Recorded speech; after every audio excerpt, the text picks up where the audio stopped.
Welcome to the Plato Paradigm, a paradigm shift in reading Plato's dialogues. Episode 22, Hippias Minor 373c to d. I said last time that Eudicus never commands, he just suggests.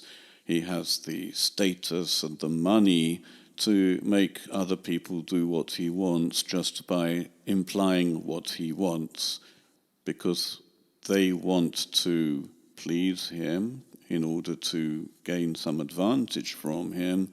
They will go along with whatever he implies that he wants. It's obvious after an exhibition that if aristocrats continue talking to a sophist, they would like to have lessons with him, and for that reason Hippias is prepared to continue displaying his expertise. Both Socrates and Hippias go along with the expectations of the aristocrats for their different reasons. Hippias wants to be their teacher and make money and appear to be good, and Socrates uses the status and power of the aristocrats to make Hippias carry on the conversation. This is where we've got to. But for this to happen, we have to see that Eudicus actually plays along with Socrates. Kai meidamos o hippia allos poie ala kai hemon henaka kai ton proiremenon soi logon apokrinu ha anse erota Socrates. And in no way do anything else, Hippias, but for the sake of us and for the sake of the words said before by you, answer whatever Socrates asks you. Eudicus is no longer implying what he wants. He's telling Hippias directly, don't do anything else, and answer. He gives two imperatives here. He gives two reasons. One is for the sake of us, in other words, the aristocrats who are interested in studying with Hippias. They want to see this competition carry on. And the other point Eudicus makes is connected to this first point. Hippias has set himself up as the expert in heuristics. He will never run away from the questions of anybody, not even Socrates. Eudicus is demanding that the claim made by Hippias should be backed up by action. This is the nearest we get in the actual conversation to something which also occurs in the interpretation of Homer, where sometimes, it's mainly Socrates, shows that there is a connection between action and what we should learn about a character. It isn't enough to listen to what they say. We should see whether there is consistency between what they say and what they do. Now that it's been made clear to Hippias what the audience expects, he plays along. Al apokrinumai suge de omenu, al erota hotibule. I will answer, since you request it. So, ask whatever you want. In this line, Hippias turns from Eudicus back to Socrates, and that's the last we hear from Eudicus. We might think that Eudicus has played his part and now he can go, but in fact it's only because Eudicus and his friends are still there that Hippias still needs to talk to Socrates. He is still on display, and he's on display for the aristocrats, not for Socrates. He's using Socrates to display his expertise in heuristics. Notice that Hippias doesn't make up any more excuses for not talking to Socrates. He's on his best behavior. Ask anything you want. I'm the expert. I know how to answer. So let's see what Socrates wants to talk about in this section. Kaimen sfodrege epithumo o hippia diaskepsas thaito nunde legomenon, poteroi pote amenus, hoi hecontes hoi acontes hamartanontes. I very much want to examine, Hippias, what was said just now. Who are better, those who make mistakes willingly or unwillingly? This harks back to Hippias's escape clause in order to avoid the refutation that Hippias was wrong to say that Achilles was better than Odysseus. In an eristic competition, it's always best to point out that your opponent is wrong. That's part of the refutation. And remember that Odysseus was better than Achilles because Odysseus had ability and Achilles didn't. Odysseus had the ability to tell the truth or to lie, and Achilles didn't. Therefore, Odysseus could lie willingly, but Achilles couldn't lie willingly, because someone without ability may mistakenly not lie when intending to lie. And although until now Odysseus would be considered better than Achilles because he has ability, Hippias now turns it on its head by pointing to the other criterion of the many, by which someone who does wrong intentionally is considered worse than someone who does wrong unintentionally. Hippias's escape clause would work with the many because they don't really compare what has just been said with what was said before. The problem is that we're dealing with Socrates, who brings up everything that's been said in the conversation so far all the time. He compares and contrasts, and in some cases, like now, he will blend.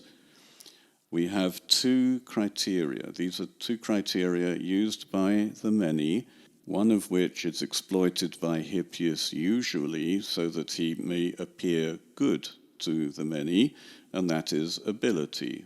The person with ability appears to be good. And the person with ability in this eristic conversation turns out to be the person who is able to lie or tell the truth, and because he's able to do it, he does it willingly. He does it intentionally. And the other criterion is the one Hippias has just now exploited to avoid being refuted. And it contradicts the first criterion in this case, because by this second criterion, the person who does wrong willingly is worse than the person who does wrong unwillingly. Odysseus, by this second criterion, would appear to be worse than Achilles. By the first criterion of ability, Odysseus appears to be better than Achilles.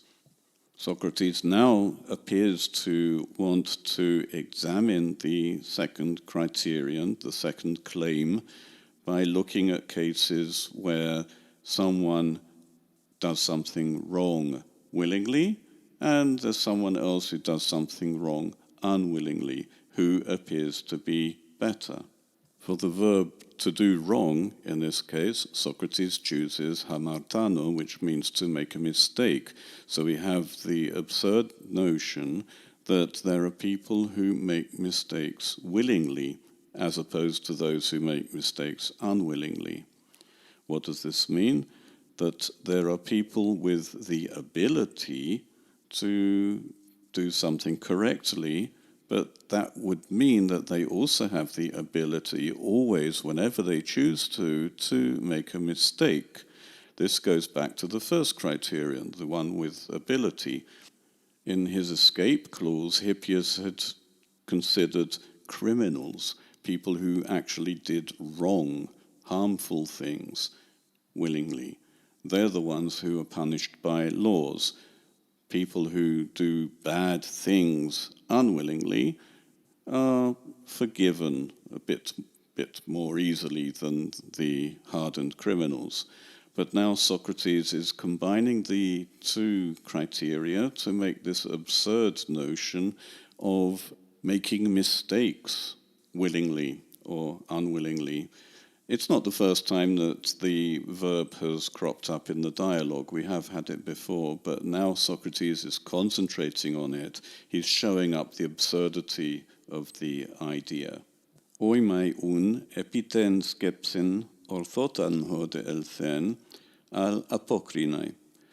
So I think that the investigation would go best in this way. So answer. Before we go on, we should already notice that Socrates has set up yet another heuristic debate. He's going to ask questions with only two options, and the opponent can only choose one of the options. No other answer is allowed. It's part of the expertise of Hippias in heuristics that he can still manage to get out of being refuted. But with the questions Socrates is asking, there's no need for him to try. These are not questions which lead to a refutation. So Hippias is having it easy. It's still interesting to see how he replies to these questions. Kalestina dromea agathon? Egoge. Do you call someone a good runner? Yes, I do. This isn't an heuristic question. This is simply setting up the heuristic question. We first of all have to establish that we both agree that there is such a thing as a good runner. While we're waiting for Socrates to get to the point, I'd like you to take a moment just to ask yourself, what is a good runner? What would you expect from a good runner? It's interesting that Socrates has begun with a field in which Hippias is not an expert. If we remember in Olympia, he's the expert at anything to do with the intellect, but he is not an athlete. He does not enter the physical games. This is unlike what happened in the first movement, where Socrates asked Hippias himself about fields in which Hippias was the expert, and Socrates emphasized that Hippias was an expert in those fields. Here, Hippias doesn't have to consider how he appears to the audience as a good runner or anything like that. He is completely out of this particular example of a good person. Kai kakon? Nai. And do you say that there is someone who is a bad runner?